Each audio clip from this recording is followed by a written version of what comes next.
ပိုင်း688တက်ဖြတ်ခြင်းစွမ်းရည်တပန်းဝိုင်လေးကပြန်တန်းသွားခြင်းမပြုဘူးသူကမီနက်ဆိုးနိုင်ငံမြို့တော်ရှိတဲ့နေရာကိုတလန်းချင်းရှောက်လန်းပြီးတော့သွားနေတယ်သူ့ရဲ့ပုံရိပ်ကဝတ်စုံဖြူနဲ့လေလွတ်ဝိညာဉ်တကောင်လားထင်မှတ်နေရတယ်အဲ့ဒီအဖြစ်ကဒီမီးခိုးရောင်မြူကြားမှာအဆုံးစွန်ထူးဆန်းနေမှုဖြစ်နေစေတယ်သူ့ရဲ့သပင်နေရာမြူထဲမှာဖြတ်လျှောက်လာရင်လေထဲကိုလွတ်မျောနေတယ်ချက်အတန်မြက်ကသူ့ခြေထောက်လှမ်းလိုက်တဲ့အတိုင်းဆက်ပြီးတော့ထွက်ပေါ်နေတယ်မြူတွန်းမှာရှိတဲ့မြူဟာဘာမှရှိမနေတော့လွန်ခဲ့တဲ့နှစ်တရာခန့်လူရည်ထူတဲ့စီကားခဲ့တဲ့မြို့တစ်မြို့အဖြစ်စိတ်ကူးယဉ်ကြည့်ဖို့တော့တော်တော်ခက်ခဲနေအဲ့ဒီအချိန်မှာဒီမြို့ကလုံးဝကွာခြားပြီးတော့တေဆုံးနေတကယ်တော့ဖြစ်နေခဲ့ရှီအောင်တဆူကိုပါရဲ့အမြင်မှာဒီနိုင်ငံမှာရှိတဲ့လူတွေကသူတို့ရဲ့ဉာဏ်လေးပေးထားခြင်းတာဖြစ်တယ်ထို့သူတွေဟာသူတို့ပြန်ကောင်းဝင်လာရဲ့အတွက်အကူအညီပေးရတဲ့ကိရိယာများတာဖြစ်တယ်ဒါကြောင့်သူတို့ကအဲ့ဒီလူတွေအားလုံးတေဆုံးသွားမယ်ဆိုလို့ရှိရင်တောင်သူတို့ရဲ့နှလုံးသားတွေပေါ်မှာဘလို့တက်ရောက်မှုမှရှိလိမ့်မယ်မဟုတ်ဘူးမီနက်ဆိုနိုင်ငံရဲ့မြို့တော်ထဲမှာရှိတဲ့လူတိုင်းဟာနတ်ဆိုးအင်ပါယာမှသည်မြို့သူမြို့သားများဒီတိုက်ပွဲတို့ဆင်လွတ်ခြင်းခံထားရပြီဖြစ်တယ်သူတို့အားလုံးကမြေကမ္ဘာပေါ်မှာအလောင်းများဖြင့်ပြန့်ကျဲနေတယ်သူတို့ရဲ့သွေးတွေ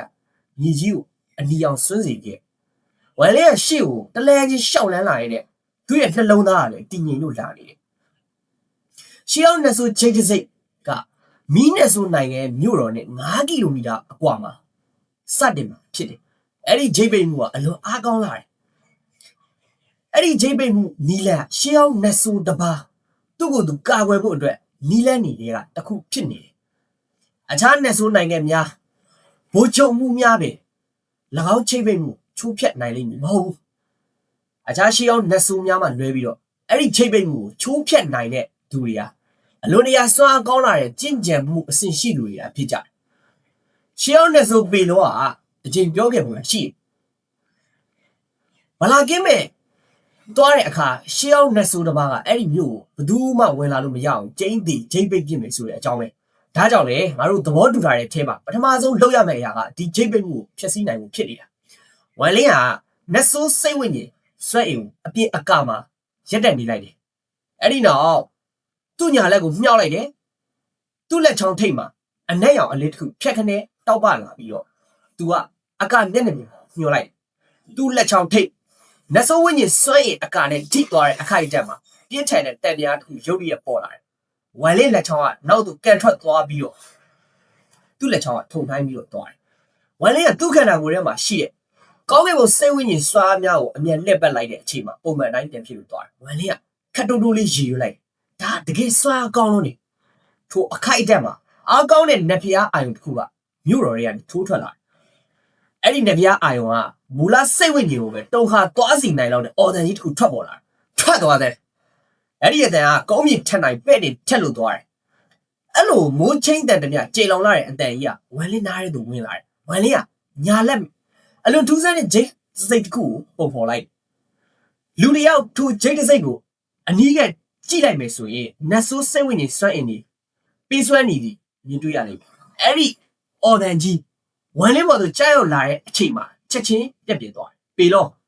မင်းကပေလောစီလွတ်လိုက်တဲ့သူလာ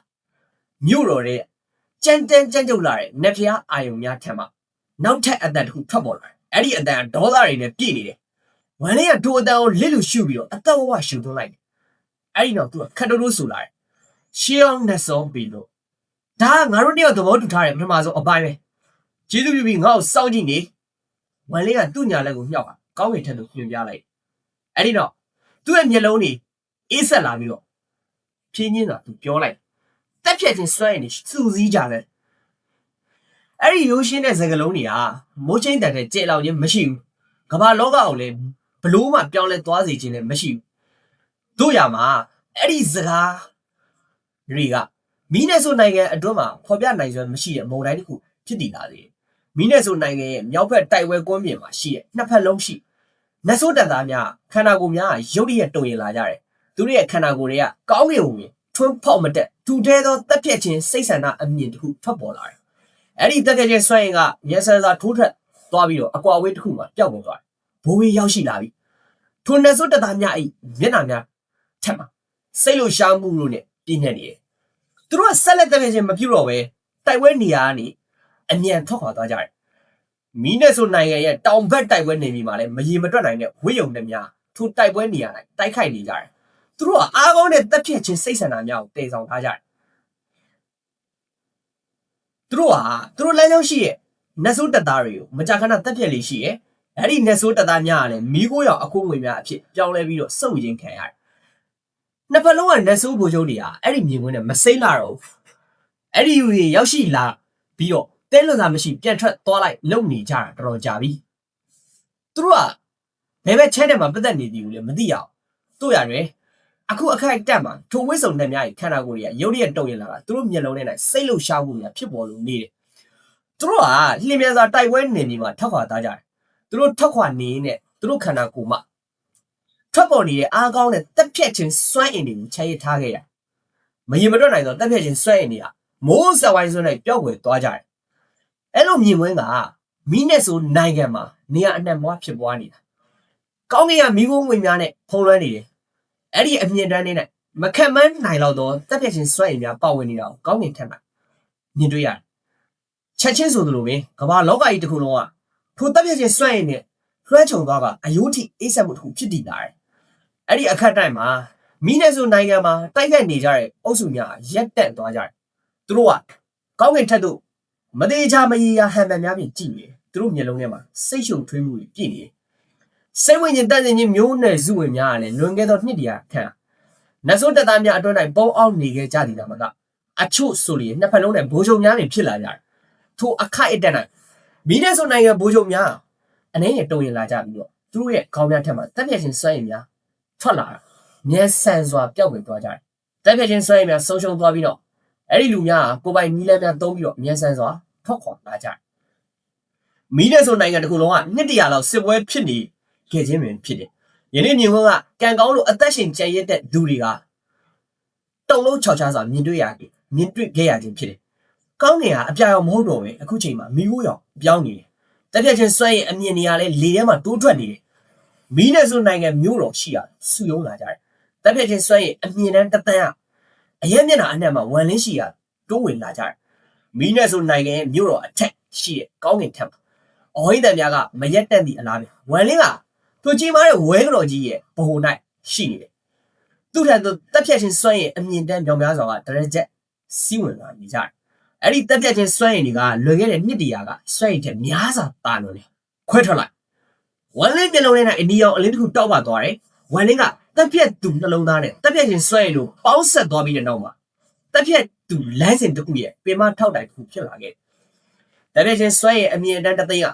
ကောင်းဝင်ထက်မှဖုံးလွှမ်းနေခဲ့ပြီဖြစ်တယ်ဒါပေမဲ့ဝမ်လင်းစကားတခွန်းကြောင့်အဲ့ဒီစွန့်ရင်တွေကနှစ်ပိုင်းကွဲထွက်သွားတယ်တက်ဖြတ်ချင်းစွန့်ရင်အမြင်အတန်းတစ်သိန်းကနောက်ထပ်တစ်သိန်းတို့ပြောင်းလဲလာတယ်အဲ့ဒီအရာတွေကအဆုံးသတ်မဟုတ်ဘူးစွန့်ရင်အမြင်အတန်းနှစ်သန်းကဆက်ပြီးတော့ကွဲထွက်လို့နေတယ်ကမ္ဘာလောကကြီးတစ်ခုလုံးကထူထဲတဲ့မီးခိုးရောင်အကိုးငွေများနဲ့ချက်ချင်းလိုလွှမ်းခြုံသွားတယ်အဲ့ဒီမီးခိုးရောင်အကိုးငွေတွေကမြူကိုးတွေမဟုတ်ဘဲနဲ့တက်ဖြတ်ချင်းစွန့်ရင်များတာဖြစ်အဲ့ဒီအရာကတက်ဖြတ်ချင်း